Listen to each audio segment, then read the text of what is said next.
difference, if electronegativity difference between two atom is greater than 1.7, ये कौन बोल रहा है? खोट है। कौन है ऊपर गया? कोवैलेंट। क्या बनेगा? आयनिक। यस और नो? आयनिक बनेगा ना? Ionic bond will form. Okay, चलो 1 मिनट, गेट वन। अगर इलेक्ट्रॉनेगेटिविटी डिफरेंस 1.7 से कम आएगा तो क्या बनेगा? कोवैलेंट। अगर मान लो एग्जैक्ट 1.7 आ गया तो,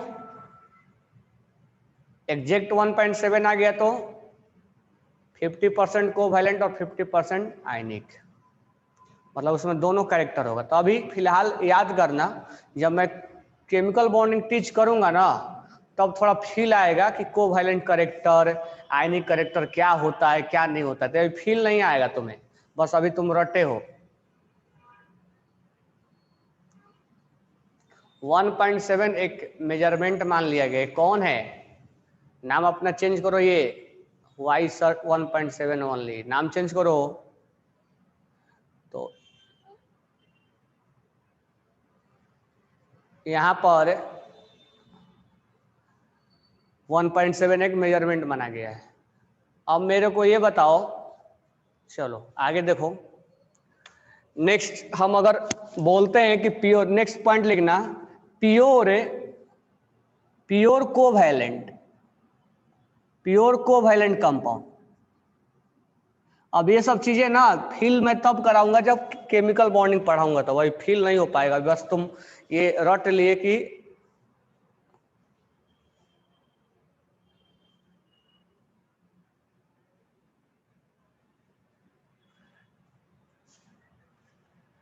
तो यहां पर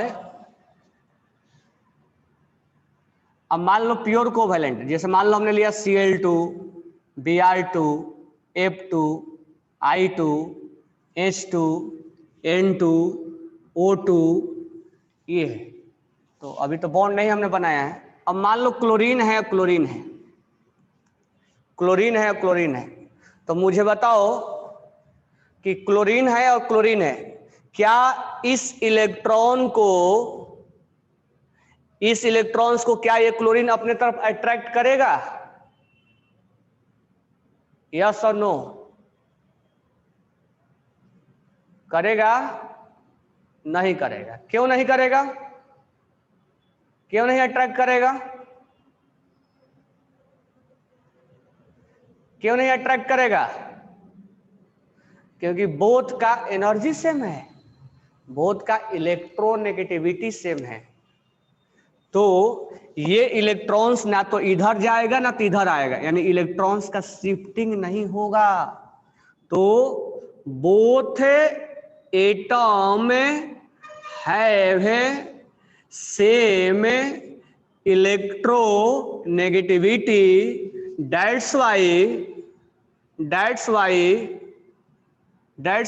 electron will not shifted, electron will not shifted anywhere, electrons कहीं भी शिफ्टेड नहीं होगा, क्योंकि दोनों का इलेक्ट्रोनेगेटिविटी सेम है।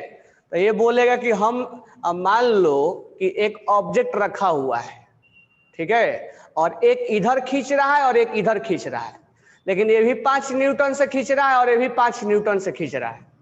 तो क्या ये ऑब्जेक्ट कहीं मूव करेगा?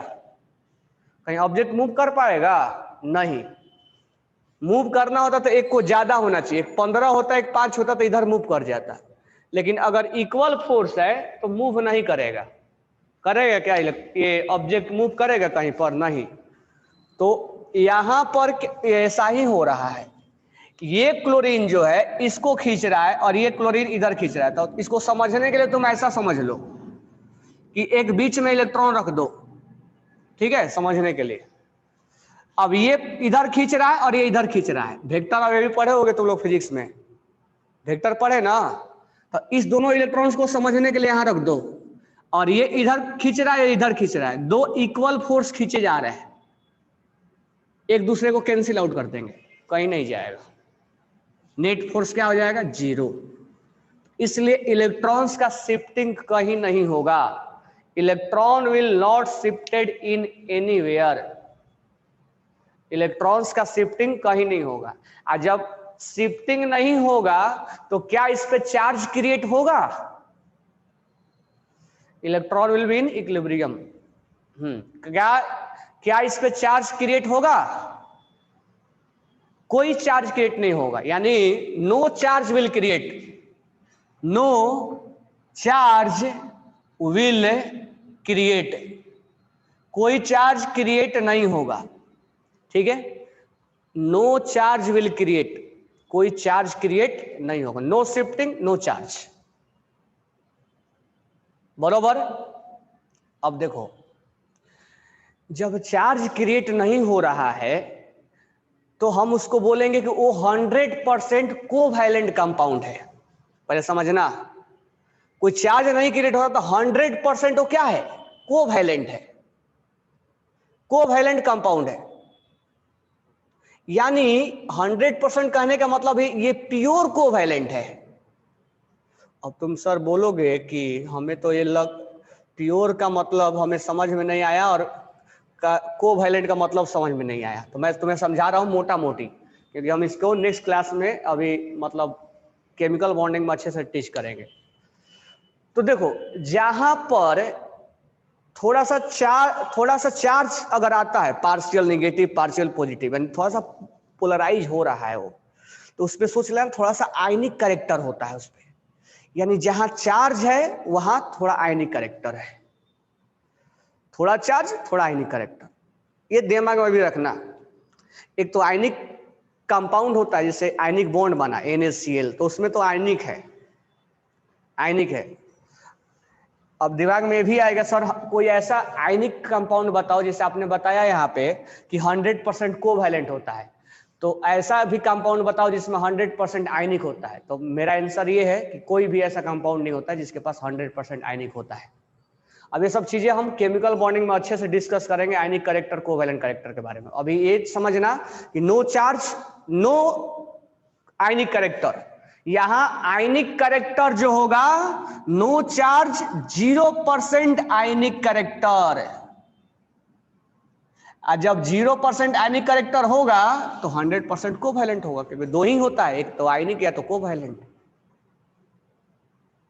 तो ऐसे कंपाउंड में जो सेम एलिमेंट से बने होते हैं, यानी सेम एलिमेंट से बना हुआ कंपाउंड, बाइनरी मतलब दो एलिमेंट होना चाहिए, सेम एलिमेंट वाला compound, same element compound like Cl2, Br2, I2, F2, N2, O2 is 100% covalent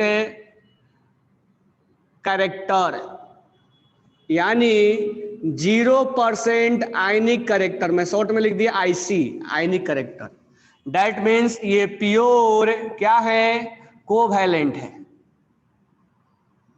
अब सोचो कि सर अगर अलग, जैसे वाटर, एक थोड़ा सा और बात कर लेते हैं, वाटर में अगर हम बात करें तो वाटर भी देखो कोवैलेंट कंपाउंड है, वाटर भी क्या है, कोवैलेंट है, ये कोवैलेंट बॉन्ड है वाटर में, बाद में समझ में आएगा। लेकिन इस पे चार्ज क्रिएट हो रहा है कि नहीं हो रहा है, तो इसमें थोड़ा सा आयनिक कैरेक्टर भी है, जहां चार्ज है वहां आयनिक है।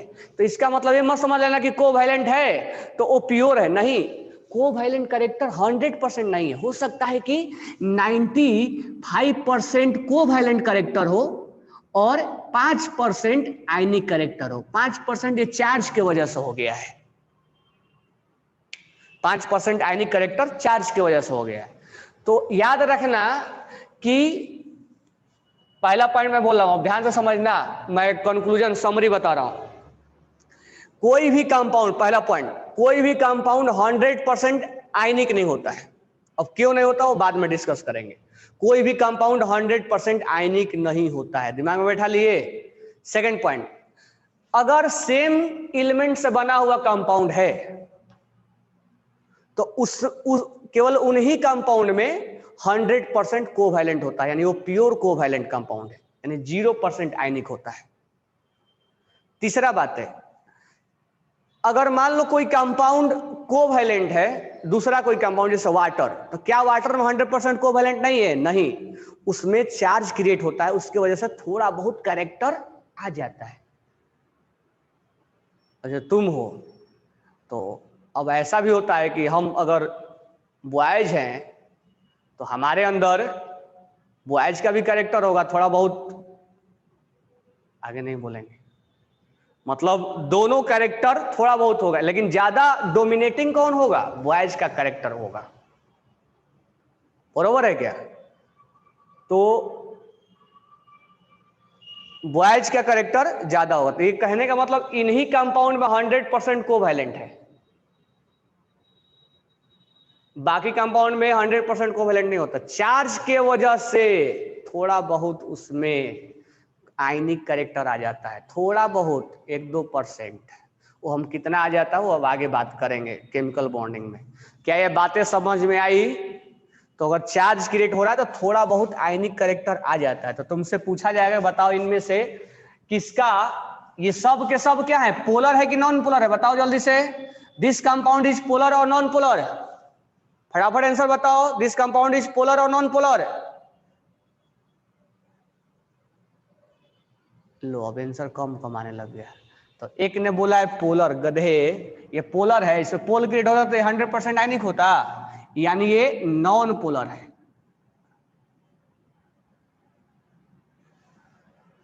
नॉन पोलर है। चार्ज कहां क्रिएट हो रहा है? ये नॉन पोलर चार्ज क्रिएट हो रहा है क्या? मैं ये नहीं बोल रहा हूं कि ये बताओ तो तुम वाटर समझ लोगे। तो ये non polar, charge will not created. तो मुझे बताओ जहां चार्ज क्रिएट होगा वो क्या होगा, पोलर या नॉन पोलर? जहां चार्ज क्रिएट होगा वह क्या होगा? पोलर। कैसे समझ में आएगा कि चार्ज क्रिएट हो रहा है? कैसे अंडरस्टैंडिंग होगा कि चार्ज क्रिएट हो रहा है? हाउ टू अंडरस्टैंड कि हमें चार्ज क्रिएट हो रहा है? इलेक्ट्रॉन एक्टिविटी डिफरेंस होना चाहिए, इलेक्ट्रॉन एक्टिविटी डिफरेंस होना चाहिए, तब हमें समझ में आ जाएगा कि नहीं चार्ज क्रिएट हो रहा है। यहाँ इलेक्ट्रॉन एक्टिविटी डिफरेंस नहीं है ना, इसलिए चार्ज क्रिएट नहीं हो रहा है। कोई पूछेगा कि ये नॉन पोलर क्यों है? इलेक्ट्रॉन एक्टिविटी डिफरेंस दो एटम के बीच में है ही नहीं, दोनों तो सेम है। तो इलेक्ट्रॉन एक्टिविटी डिफरेंस की वजह से इलेक्ट्रॉन शिफ्ट होता है, और शिफ्टिंग की वजह से चार्ज क्रिएट होता है, और चार्ज की वजह से पोलर बोलते हैं। इसको पहले लिख लो। Do you understand what I am saying?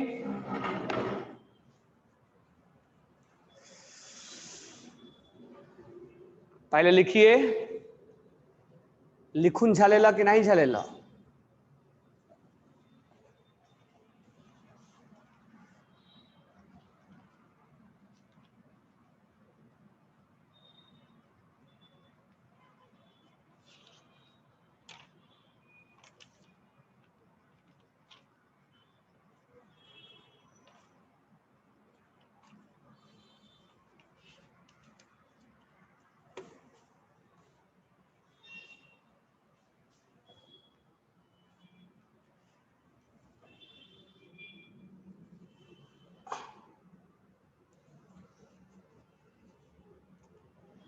ये बातें समझ में आई जो मैंने बोला पोलर नॉन पोलर के बारे में और ये प्योर वाला के बारे में?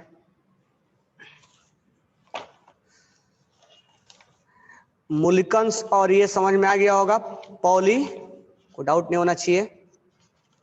एक देखो मेन जो है इस चैप्टर का ना, वो इलेक्ट्रॉन की एंथैल्पी और आयनेशन एंथैल्पी, बाकी ये तो आसान लग रहा होगा तुम्हें।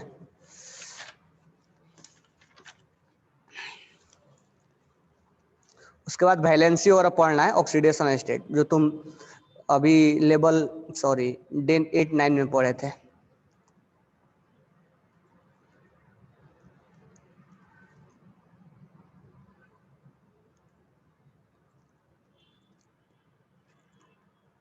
अच्छा मेरे को ये बताओ कि जिसका इलेक्ट्रॉन एक्टिविटी ज्यादा होगा वो मेटल होगा कि नॉन मेटल होगा?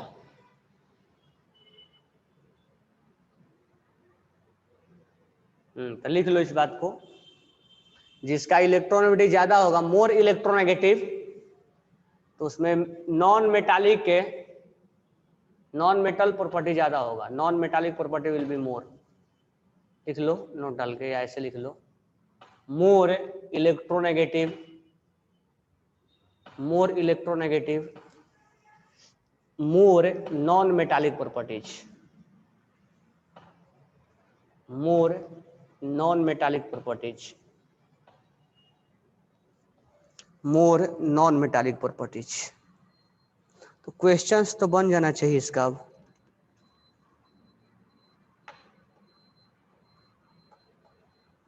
बन जाएगा ना।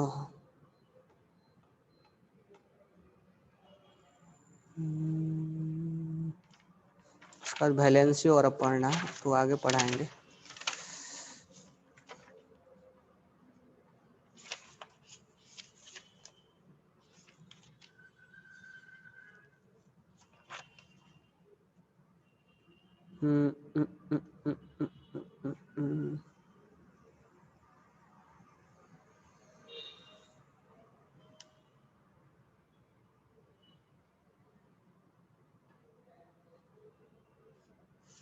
चलो, ये लगभग इलेक्ट्रोनेगेटिविटी हो गया अपना। अब वैलेंसी और नेचर ऑफ ऑक्साइड ये सब पढ़ाना है, थोड़ा सा और है। तो अभी डाउट सेशन रखते हैं। मोस्ट इलेक्ट्रोनेगेटिव फ्लोरीन है, तो उसमें ज्यादा होगा। लेफ्ट टू राइट इंक्रीज करेगा, लिखवा दिया था ना। चलो, तो नाउ स्टार्ट डाउट सेशन। ठीक है, अगर डाउट कम होगा, पहले एटॉमिक रेडियस का डाउट लेंगे। तो आप पहले डाउट हम लेंगे वॉल्यूम का। तो वॉल्यूम का पीडीएफ निकाल लो और लिख के भेजो, लेवल 1 का क्लास 1 का क्वेश्चन नंबर, लेवल 2 का क्लास 1। पहले लेवल 1 और 2 करो, लेवल 3 में लास्ट में मैं करवाऊंगा तुम्हें।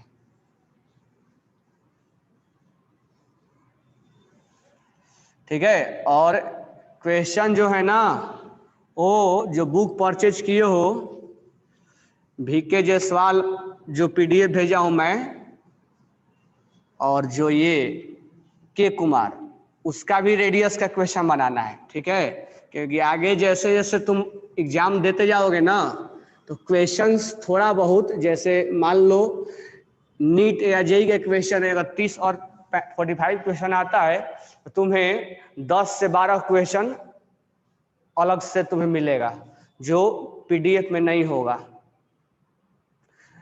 के कुमार का डाउट अभी नहीं, अभी पहले वॉल्यूम का doubt. Level 1 class work 42, level 1 class work 42, level 1 homework 40 70।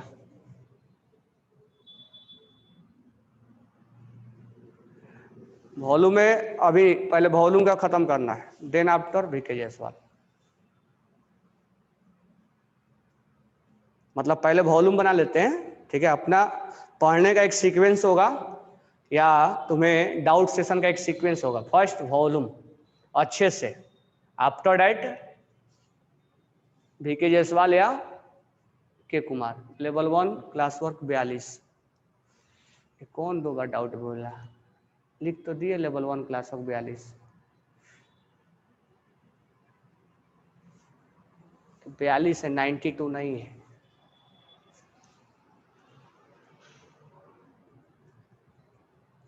और कोई डाउट है बोलो। लेवल 2 देखो, लेवल 1 देखो। मैं बोलता हूँ ना कि जब क्वेश्चन बनाओ नहीं है तो उसको राउंड कर लो। राउंड करोगे तो जब डाउट बोलूंगा तो बोलोगे ना तुम कि हाँ ये डाउट है। लेवल 2 होमवर्क में 15 नंबर,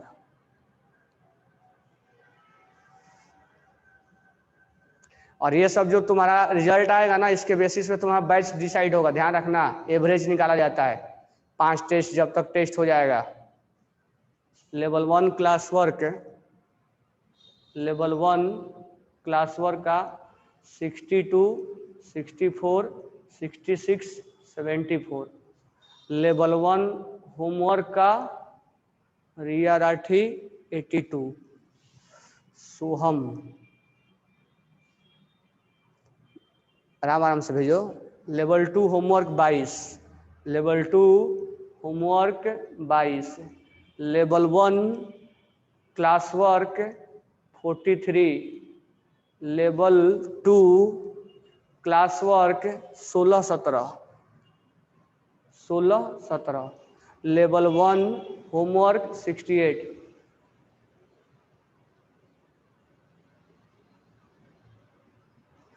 तुम्हारे पास बुक नहीं है तो बुक नहीं है तो कहीं साइड में लिख के रख लिया करो। जैसे मैं लिखा ना ऐसे, तो कहीं एक नोटबुक पे साइड में लिख लिया करो कि ये लेवल 1 का एक क्वेश्चन डाउट है। मान लो तुम्हारे पास पीडीएफ है, राउंड नहीं कर पा रहे हो तो लिख लो।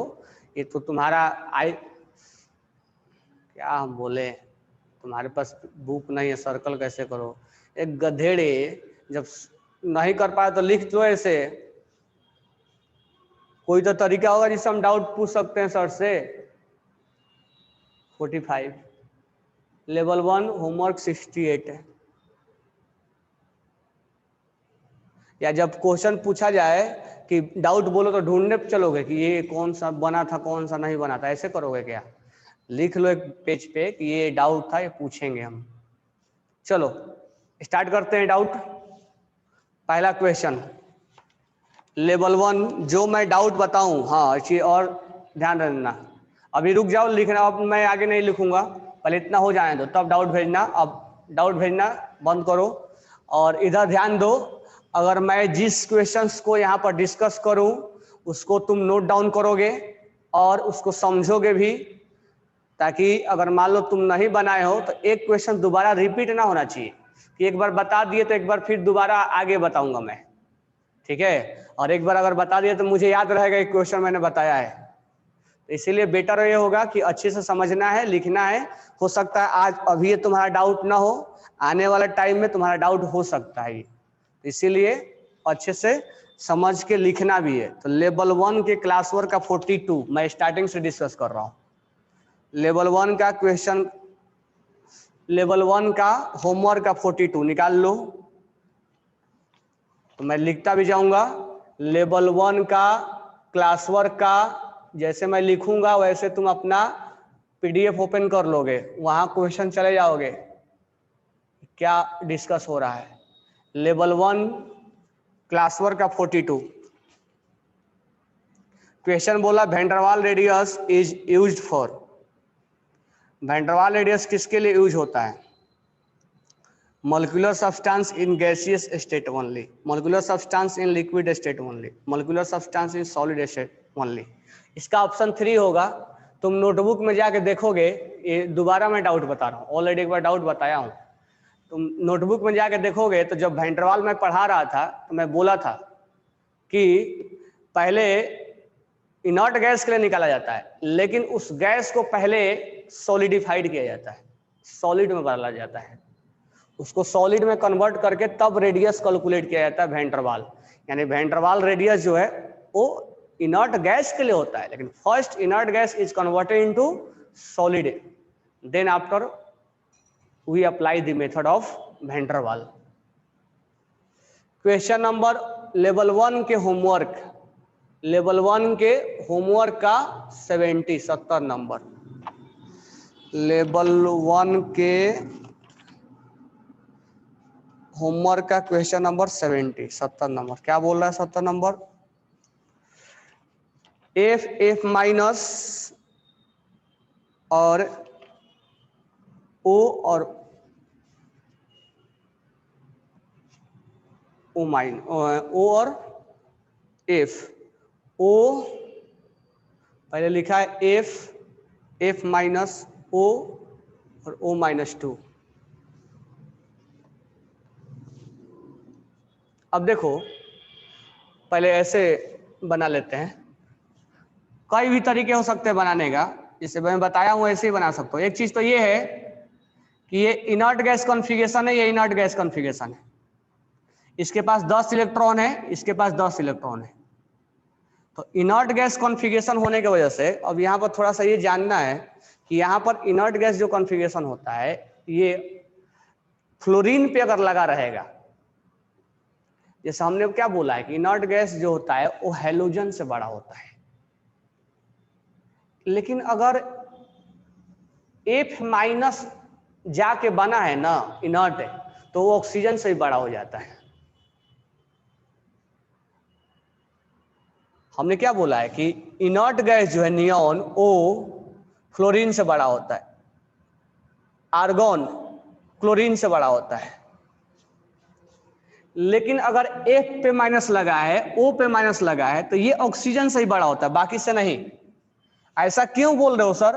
तो ऐसा इसलिए बोल रहे हैं कि एक तो इनर्ट बन गया, अच्छा इसमें 10 प्रोटॉन है तो ऑक्सीजन में 8 प्रोटॉन है, तो इसलिए यहां पर ये कहानी जो है इसके साथ अप्लाई नहीं हो पाता है, ये इससे बड़ा नहीं हो पाता है। इस केस में ऑक्सीजन ही बड़ा होता है। हमने बात बोला है केवल फ्लोरीन से ज्यादा होता है, हैलोजन से ज्यादा होता है, ऑक्सीजन से ज्यादा नहीं होता, ऑक्सीजन ज्यादा होता है। लेकिन लेकिन लेकिन एक बात, क्यों ऑक्सीजन से ज्यादा हो जाता है? यहां पर 10 प्रोटॉन है, तो वैन-डर-वाल जो फैक्टर है वो अट्रैक्शन के वजह से नहीं लग पाता है, ठीक है। लेकिन वहीं अगर F- है तो O अगर इनर्ट बन गया तो वो फ्लोरीन से भी ज्यादा होगा, और F- वो ऑक्सीजन से भी ज्यादा होगा, क्योंकि यहाँ 9 प्रोटॉन ही है, यहाँ प्रोटॉन 9 ही है। तो इस केस में ये दोनों से डोमिनेट कर जाता है। तो एक चीज ध्यान में रखना कि पहला बात तो ये है कि ये दोनों इनर्ट गैस है, क्योंकि 10-10 इलेक्ट्रॉन। इनर्ट गैस जो होता है वो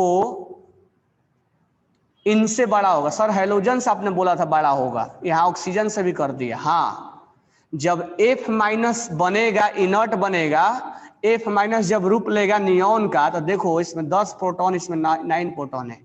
इस केस में ऑक्सीजन से भी आपको बड़ा करना है, इस केस में ऑक्सीजन से भी बड़ा करना है, बरोबर है क्या? तो कुल मिला के ये है कि नियॉन से फ्लोरीन से बड़ा होगा। लेकिन अगर यहीं F- मैं लिखूं तो ये फ्लोरीन से तो बड़ा होगा ही होगा, प्लस ये ऑक्सीजन से ही बड़ा होगा, इतना।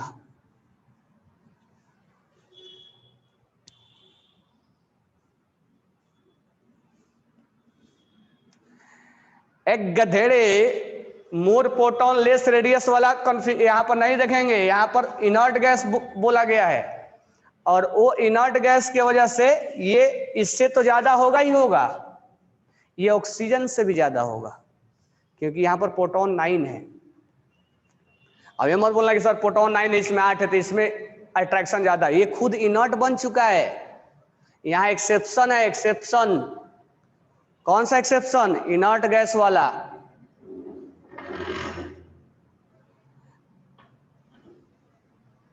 हाँ, वो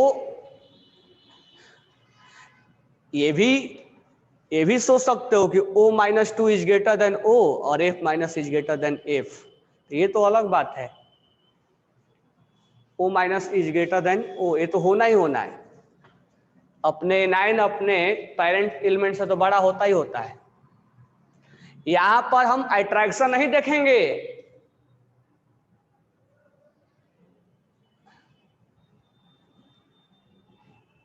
यहां पर हम अट्रैक्शन नहीं देखेंगे, यहां पर हम क्या देखेंगे? Inert gas. Inert gas configuration है ना, और वैन-डर-वाल जो होता है वो हैलोजन से बड़ा होता है। इनर्ट गैस हैलोजन से बड़ा होगा, लेकिन अगर F- है तो ऑक्सीजन से भी बड़ा होगा। इस दोनों में कौन बड़ा होगा? अब इस दोनों में प्रोटॉन लगा दो, तो प्रोटॉन किसका ज्यादा है? इसका रेडियस कम हो जाएगा। यहां पे प्रोटॉन लगा दो, इस दोनों में प्रोटॉन से चेक करो। अब इस दोनों में किससे चेक करो? प्रोटॉन से, क्योंकि ऑर्बिट बड़ा है। इसका प्रोटॉन 8 है, इसका 9 है, इसका ज्यादा होगा, इसका कम होगा। तो यहां चेक करना है प्रोटॉन से, लेकिन इसमें चेक करना है वैन-डर-वाल से, एक्सेप्शन। अच्छा ब्रेक है क्या? ठीक है ले लो। ये बात समझ में आई? मैं क्या बोल, चलो स्टार्ट करते हैं। ये हो गया ना। तो इनर्ट गैस का ज़्यादा होता है हैलोजन से, लेकिन यहाँ F माइनस जब है तो F माइनस का ऑक्सीजन से भी ज़्यादा होगा। वही नियॉन होता तो ऑक्सीजन से ज़्यादा नहीं होता।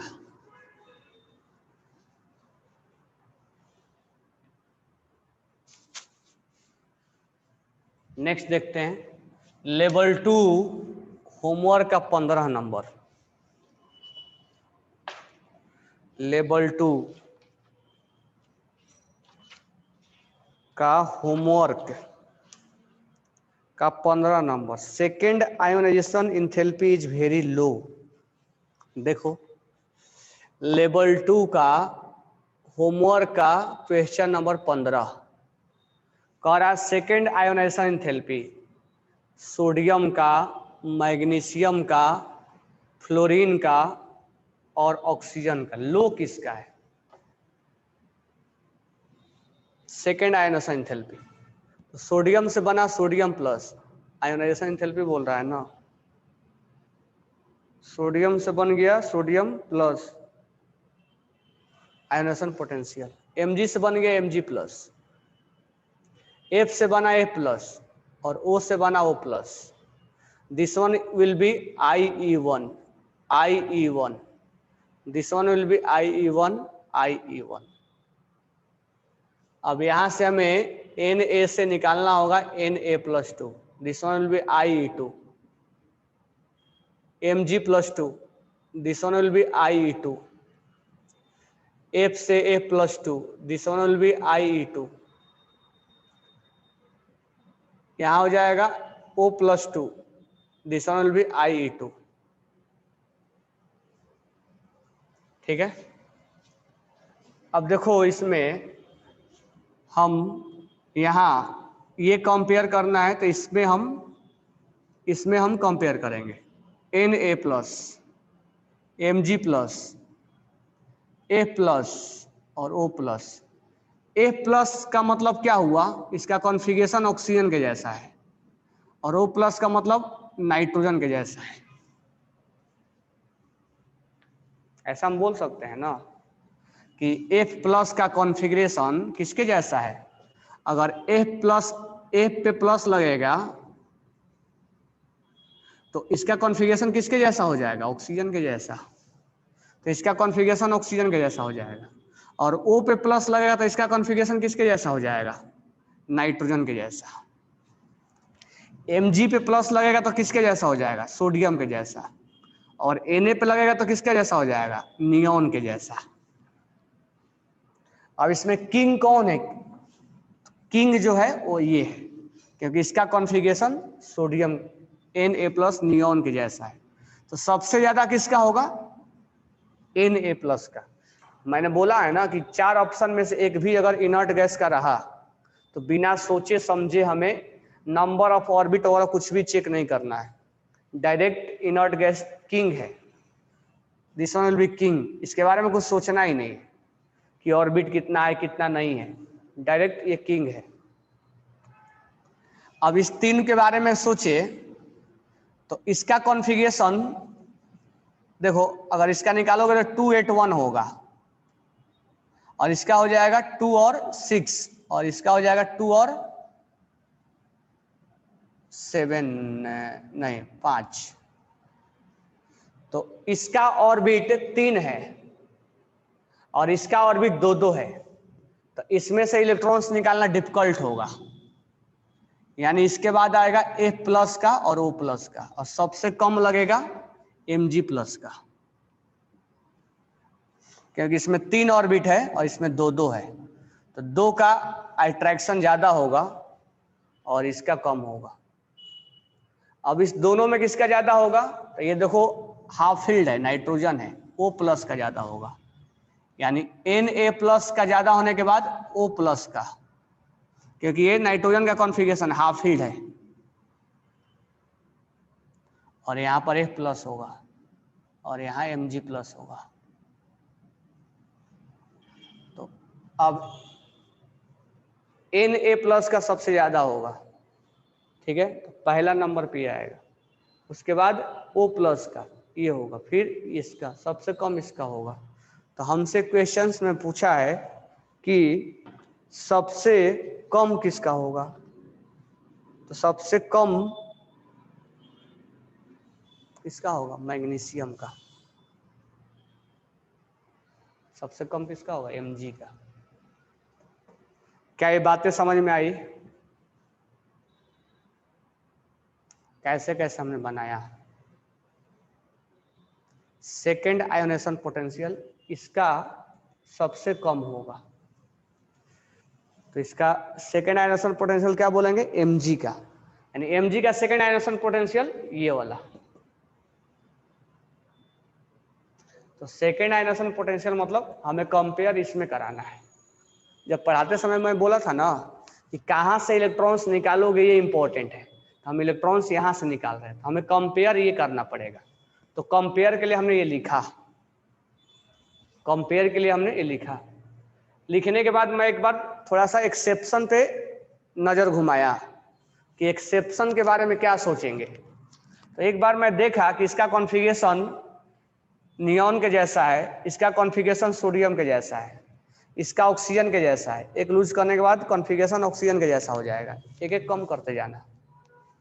और ये इसका कॉन्फ़िगरेशन नाइट्रोजन के जैसा है। तो एक चीज तो हमें दिख गया कि नियॉन का कॉन्फ़िगरेशन है, मतलब वो किंग है। तो हमें किंग का कंपेयर नंबर ऑफ ऑर्बिट से और प्रोटॉन से सबसे नहीं किया जाता है, तो किंग सबसे आगे रहेगा। अब बाकी रहा 3 में कंपेयर करना है। तो 3 में कंपेयर करना है तो वही हमारा प्रोसेस रहेगा, नंबर ऑफ ऑर्बिट निकालो, साथ में एक्सेप्शन भी ध्यान में रखना है। तो नंबर ऑफ ऑर्बिट 3 आ गया, 2 आ गया, 2 आ गया। तो 3 ऑर्बिट है तो अट्रैक्शन क्या होगा, कम होगा। 3 ऑर्बिट है तो अट्रैक्शन क्या होगा, कम होगा। 2 का ज्यादा होता है। तो हम वही अपना प्रोसेस लगाएं, नंबर ऑफ ऑर्बिट निकाले और इसको हमने चेक किया। तो 2 ऑर्बिट है दोनों का, तो इसका अट्रैक्शन ज्यादा होगा दोनों का इससे। तो दोनों का अट्रैक्शन ज्यादा है इससे, यानी सबसे ज्यादा इसका और सबसे कम इसका। अब इस दोनों में अगर कंपेयर करना है, इस दोनों में, तो देखो नाइट्रोजन का इसका कॉन्फ़िगरेशन हाफ फील्ड है, तो ये ज्यादा होगा इसका, फिर ये कम होगा। तो इस दोनों में डिसीजन होगा, लेकिन सबसे कम बोला है तो Mg का हो जाएगा। यानी यहां से इलेक्ट्रॉन्स निकालने में एनर्जी कम लगेगा, यानी second ionization enthalpy of Mg बोलेंगे। इसको हम बोलेंगे second ionization enthalpy of Mg, यानी Mg का सेकेंड आयोनाइजेशन इंथैल्पी। तो ये मत सोचना कि Mg का सेकेंड आयोनाइजेशन इंथैल्पी मतलब कंपेयर यहां कराना है, नहीं, कंपेयर यहां कराना है।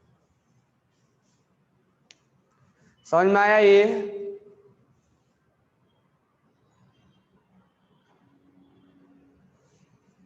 लिख लिए तुम लोग? तो समझ में आ रहा कैसे कैसे क्वेश्चंस करने हैं ना। हमारा प्रोसेस वही है, नंबर ऑफ ऑर्बिट चेक करो, फिर ऑर्बिट सेम आया तो प्रोटॉन चेक करो, फिर आउटर सेल के इलेक्ट्रॉन चेक करो। लेकिन उसमें थोड़ा सा एक्सेप्शन भी ध्यान में रखना है कि कोई किंग तो नहीं है। अब नंबर ऑफ ऑर्बिट है, इसमें हाफ फील्ड है, ये 3 ऑर्बिट है, 2 ऑर्बिट है, तो 3 ऑर्बिट पे से इलेक्ट्रॉन निकालना आसान होगा, तो सबसे कम होगा, इस दोनों का ज्यादा होगा। अब इस दोनों में कैसे चेक करेंगे, तो फिर से हमारे दिमाग में एक्सेप्शन कि देखो ये नाइट्रोजन का कॉन्फ़िगरेशन है, ये ऑक्सीजन का है, नाइट्रोजन हाफ फील्ड होता है, हाफ फील्ड के वजह से ये हाफ फील्ड होता है, हाफ फील्ड की वजह से ये ज्यादा होगा। तो सबसे कम बोला है तो ये होगा, यानी second ionisation enthalpy of Mg। ये मत सुनना कि Mg का कम, इसका मत कंपेयर कराना, इसका कराना है। क्वेश्चन नंबर 15 हो गया। अब लेवल 1 के क्लास वर्क ये हटा दूं, लिख लिए होगे, नहीं लिखे हो तो स्क्रीनशॉट ले लो।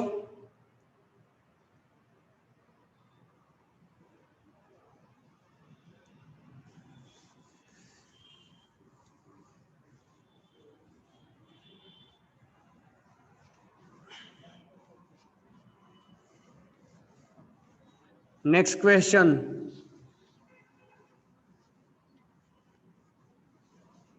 नेक्स्ट क्वेश्चन है लेवल 1 के क्लास वर्क। लेवल 1 का क्लास वर्क जो है क्वेश्चन नंबर 62, ये देखो लेवल 1 के क्लास वर्क क्वेश्चन नंबर 62, ये वाला क्या बोल रहा है क्वेश्चन कि करेक्ट ऑर्डर ऑफ, गधा कई बार बताया हूं,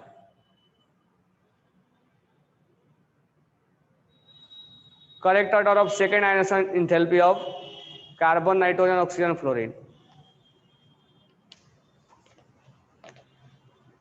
64 ये भी बताया हूं।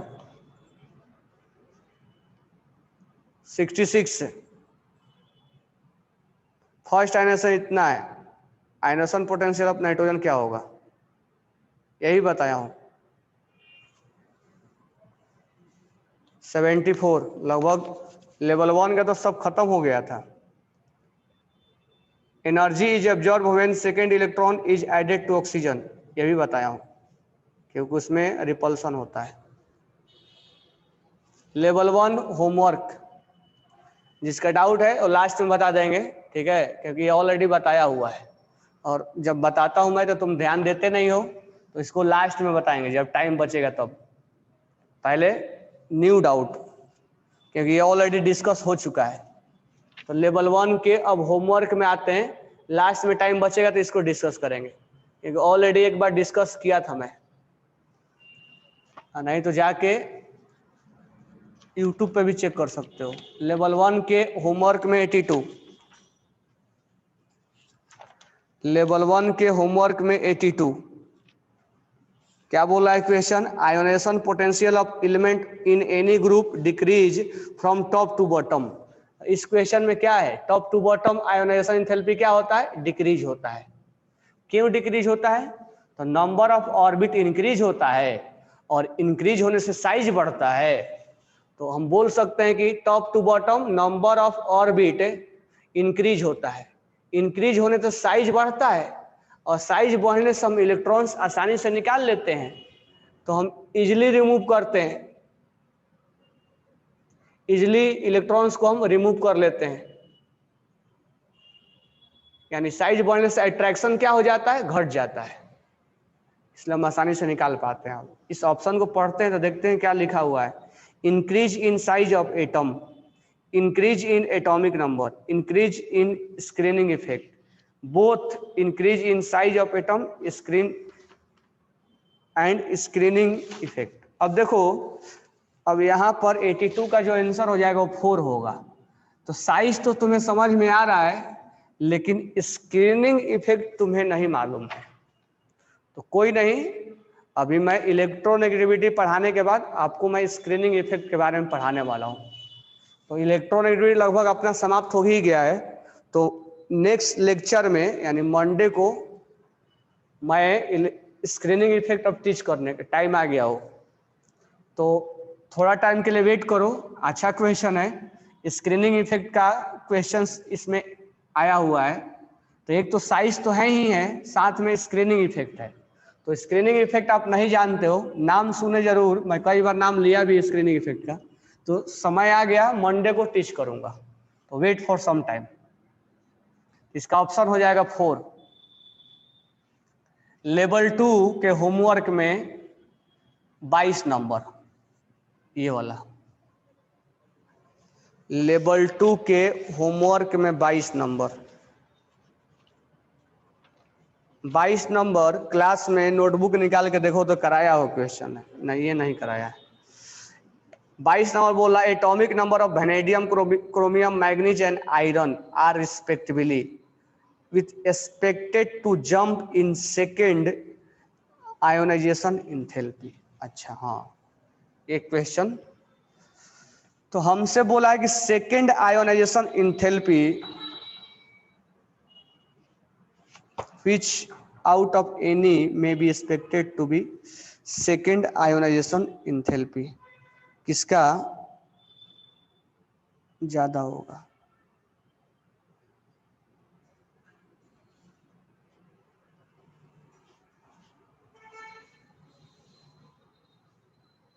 which out of these may be expected to be second the jump in second ionisation.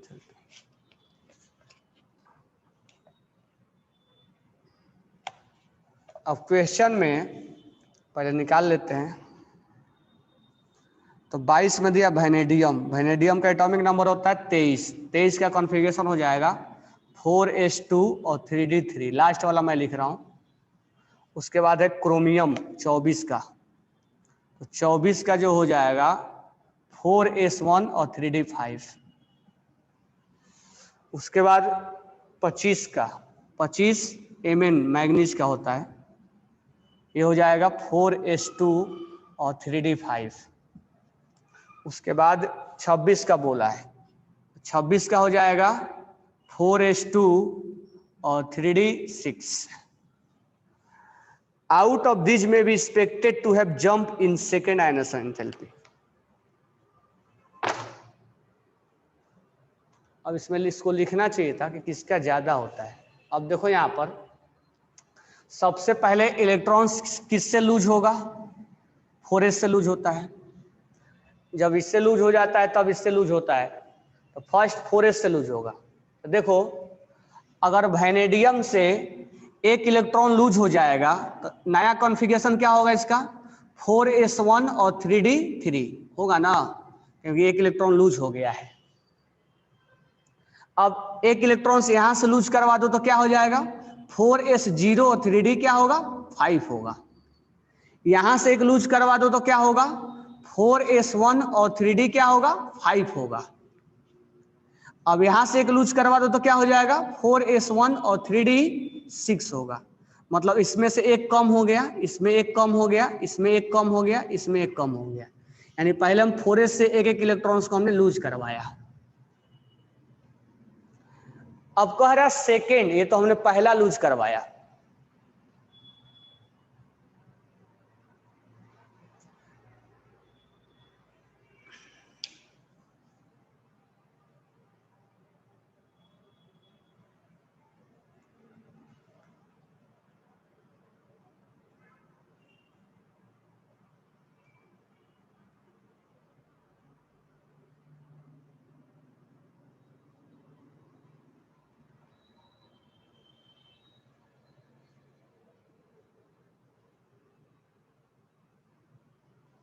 ठीक है, अब हमने ये एक एक इलेक्ट्रॉन्स को लूज करवाया।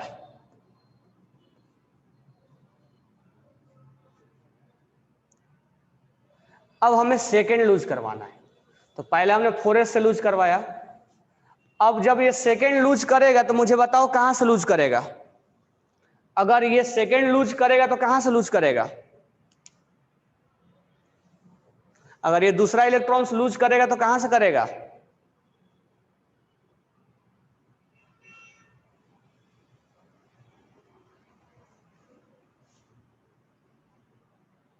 अगर ये दूसरा इलेक्ट्रॉन्स लूज करेगा तो कहां से करेगा, यहां से करेगा ना। सो रहे हो क्या तुम लोग,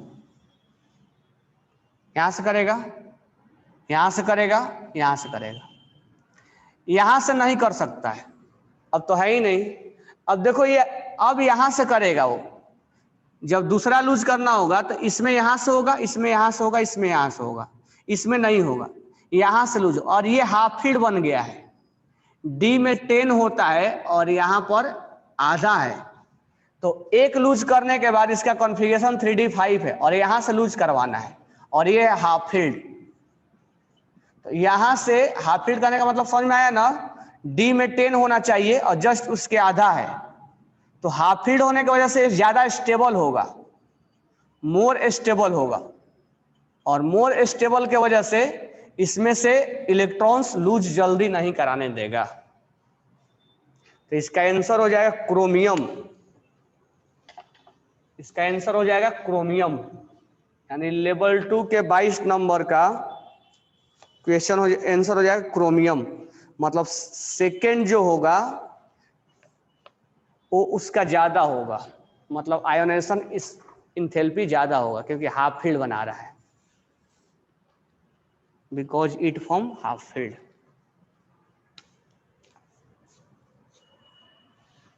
तो लिख लेना कि सेकेंड इसलिए क्रोमियम का ज्यादा होगा, ज्यादा क्योंकि ये after losing 1 electrons it become half filled, after losing 1 electron it become half filled. D5 को हाफ फील्ड बनता है क्योंकि D में 10 इलेक्ट्रॉन होते हैं, वो आधे बने। नेक्स्ट क्वेश्चन नंबर 43, लेवल 1 का क्लास वर्क का 43, लेवल 1 के क्लास वर्क का 43। 43 क्या बोल रहा है? लेवल 1 के क्लास वर्क का 43 नंबर कह रहा है वेरिएबल वैलेंसी एग्जिबिट इन। अब दिमाग ही नहीं तुम लोग के पास, क्या पढ़ोगे तुम लोग? वेरिएबल वैलेंसी, वेरिएबल वैलेंसी किसके पास होता है? पीडीएफ के पास, यानी पी ब्लॉक, डी ब्लॉक और ए ब्लॉक। अगर पी ब्लॉक, डी ब्लॉक और ए ब्लॉक है तो वेरिएबल वैलेंसी जो होगा वो किसके पास होगा? ज्यादा वेरिएबल वैलेंसी जो होता है वो ट्रांजिशन एलिमेंट के पास होता है, डी ब्लॉक के पास, यानी +3 भी होता है, +2 भी होता है। तो ट्रांजिशन एलिमेंट के पास होता, सबके पास है, लेकिन ज्यादा वेरिएबल वैलेंसी ट्रांजिशन एलिमेंट के पास होता है। नो डाउट पी ब्लॉक में भी वेरिएबल वैलेंसी होगा, लेकिन डी ब्लॉक में ज्यादा।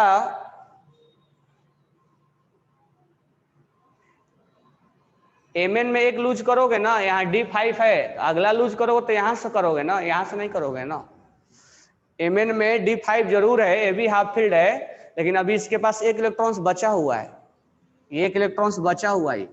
तो अगला जब लूज करने की बारी आएगा तो इसको करोगे ना, इसमें से जब करोगे तब परेशानी आएगी, क्योंकि वो हाफ फील्ड बना हुआ है। अभी एमएन के पास एक इलेक्ट्रॉन्स बचा हुआ है, तो अगला इलेक्ट्रॉन्स यहां से लूज होगा, तो इसलिए कोई परेशानी अभी नहीं आएगी।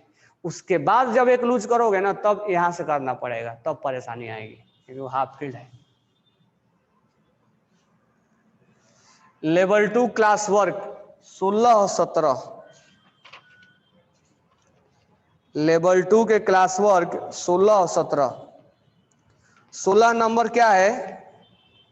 लेवल 2 का क्लास वर्क का 16 नंबर कह रहा है कोवैलेंट रेडियस और वैन डर वाल्स रेडियस क्या होगा? इतना छोटे छोटे क्वेश्चन बनाओगे तो कोवैलेंट रेडियस और वैन डर वाल्स रेडियस में कौन सा वैल्यू होगा? हम जानते हैं कि कोवैलेंट रेडियस और वैन डर वाल्स रेडियस में वैन डर वाल्स ज्यादा होगा, कोवैलेंट कम होगा।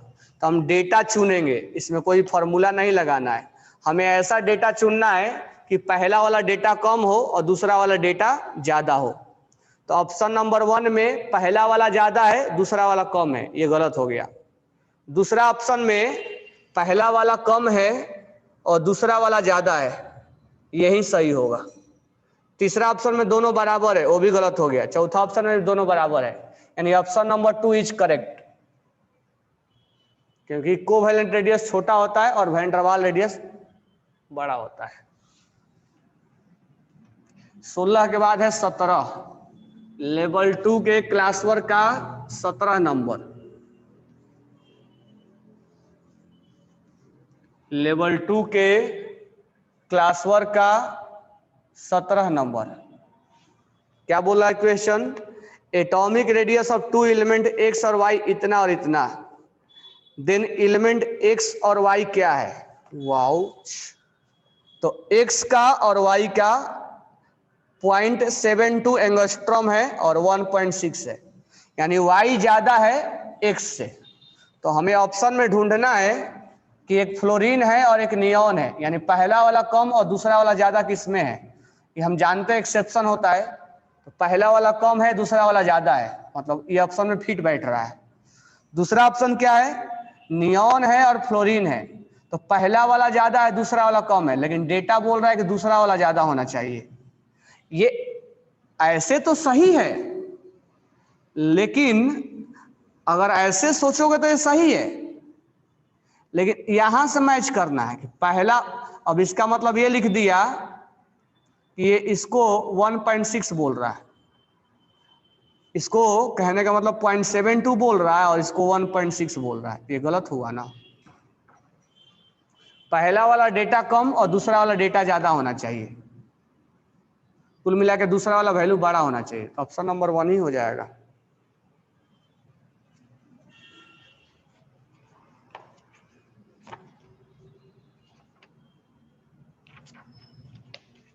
तो जब डेटा दिया जाए तो आपको चुनना है उसमें कि क्या वो बोल रहा है, इसमें नहीं कि फॉर्मूला लगाना है। पहला वाला वैल्यू 0.72 है, दूसरा वाला वैल्यू 1.6 है, यानी दूसरा वाला वैल्यू बड़ा है और पहला वाला कम है। तो हम ऑप्शन में देखेंगे कि किसका दूसरा वाला रेडियस ज्यादा है और पहला वाला रेडियस कम है। तो पहला ऑप्शन में दूसरा का रेडियस ज्यादा है और पहला का कम है, तो ये हो जाएगा x और ये हो जाएगा y। ये x हो जाएगा, ये y हो जाएगा।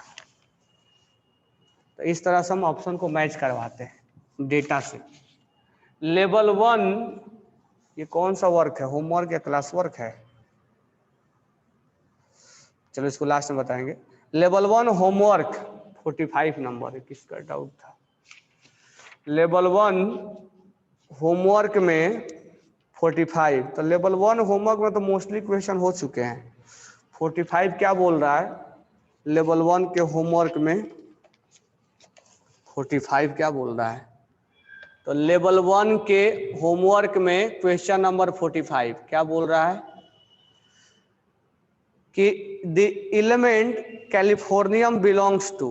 अरे बाप रे बाप, ये तो अरे खुद से भी तो कर सकते हो कि कैलिफोर्नियम किससे बिलोंग करता है, कि सर से ही सब पूछ लोगे कि कैलिफोर्नियम, तो खुद से भी प्रैक्टिस करोगे, कैलिफोर्नियम ढूंढने की कोशिश करोगे कहाँ से वो बिलोंग करता है।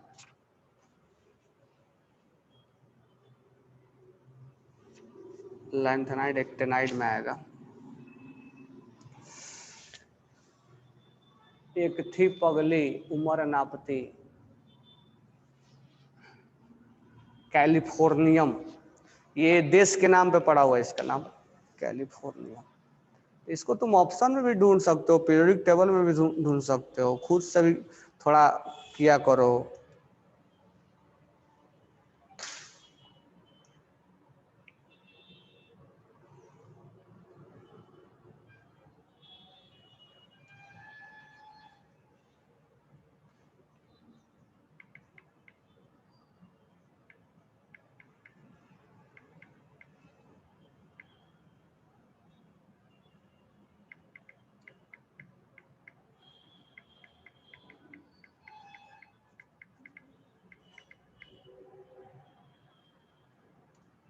एटॉमिक नंबर 98 है, CF।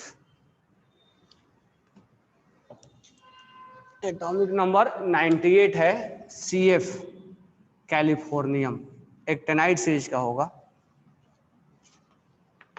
ये तो खुद से भी कर सकते थे। लेवल 1 होमवर्क में 68 नंबर, 68 नंबर जो है वो लेवल 1 के होमवर्क में 68 नंबर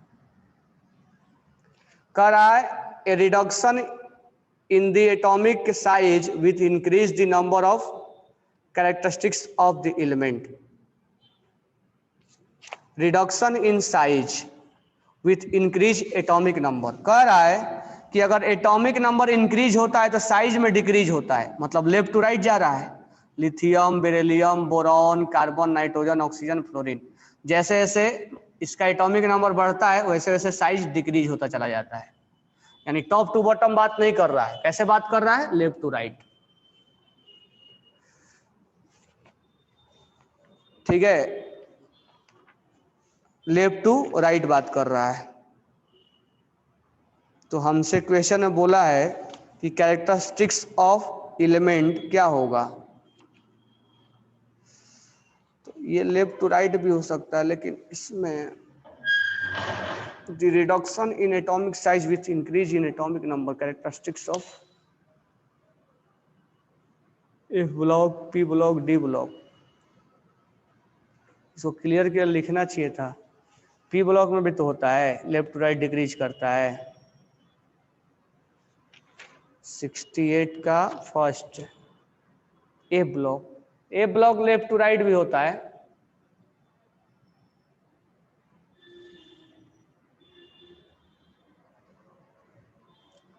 ए ब्लॉक में लेफ्ट टू राइट डिक्रीज करता है, लेकिन उसको और क्लियर लिखना चाहिए था। Characteristics of the element with increase atomic number. P block में भी तो कम होता है, ऐसा थोड़ा कि नहीं होता है। ए ब्लॉक है तो ए ब्लॉक ही मारेंगे, ठीक है।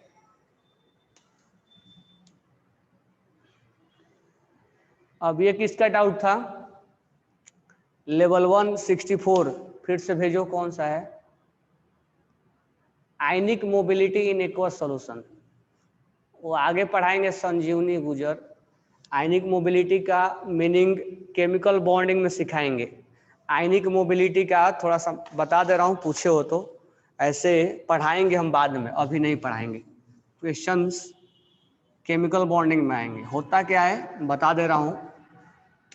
आयनिक मोबिलिटी का मतलब ये होता है कि तुम अगर पानी में मान लो NaCl को डिजोल्व कर रहे हो,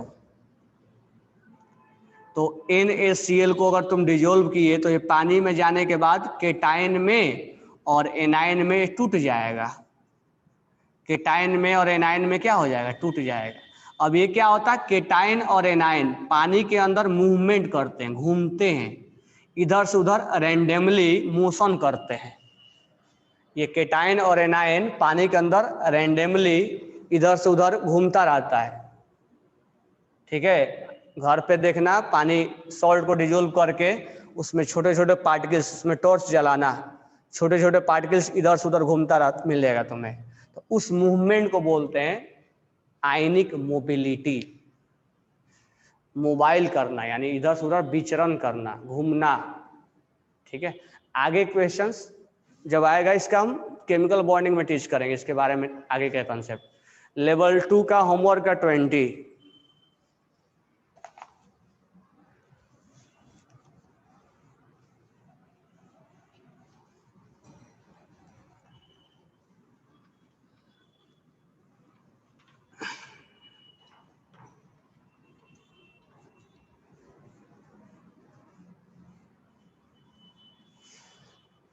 तो इसको अच्छे से पढ़ना है, और जहां जहां डाउट लगे कि यहाँ पर क्वेश्चंस कम अटेम्प्ट हो रहा है, उसको लिख के रखने का। जब चैप्टर खत्म हो जाएगा तो एक बार दोबारा जो जो टॉपिक डिफिकल्ट लगेगा उसको दोबारा रिवाइज करवा देंगे।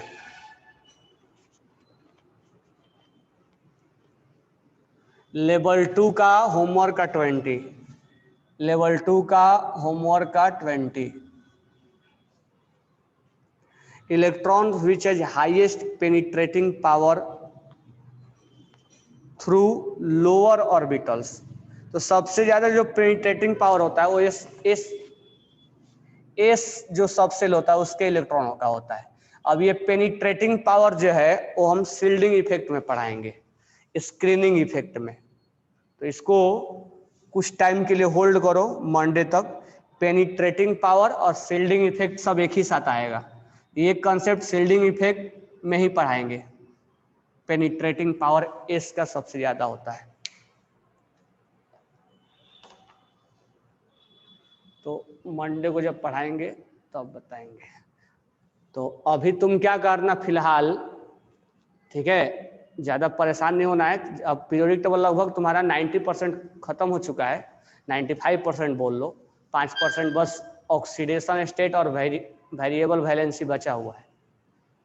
तो थोड़ा सा 5% बचा हुआ है। अब तुम्हें जहाँ जहाँ डिफिकल्ट लगेगा कि इस टॉपिक में आयोनाइजेशन एंथैल्पी का क्वेश्चन नहीं बन रहा है, इलेक्ट्रॉन की एंथैल्पी का क्वेश्चन नहीं बन रहा है, लेवल 1 का बन जा रहा है, लेवल 2 का नहीं बन पा रहा है, जब बना रहे हैं तो वहाँ पर क्या होना चाहिए वो नहीं समझ में आ रहा है, क्या करना चाहिए वो नहीं समझ में आ रहा है। तो देखो क्या करना चाहिए, क्वेश्चन जब बनाते हैं तो हमें दिमाग नहीं काम कर रहा है कि यहाँ क्या चीज़ अप्लाई करें।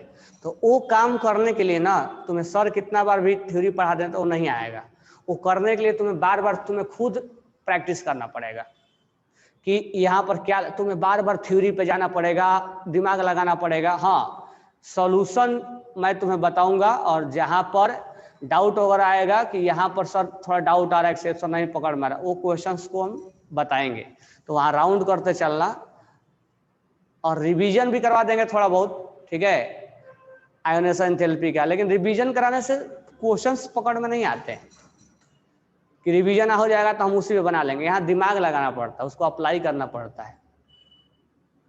मान लो तुम क्रिकेट का प्रैक्टिस कर लिए और जब इंटरनेशनल खेलने गए तो जरूरी नहीं कि सहवाग हमेशा शतक ही मारता था, कभी 0 रन पर भी आउट हो जाता था। तो वो प्रैक्टिस जब तुम मेन मैच खेलने जाते हो तो उसमें तुम्हारा परफॉर्मेंस कैसा है, कैसे तुम उस गेंद को अप्लाई कर रहे हो।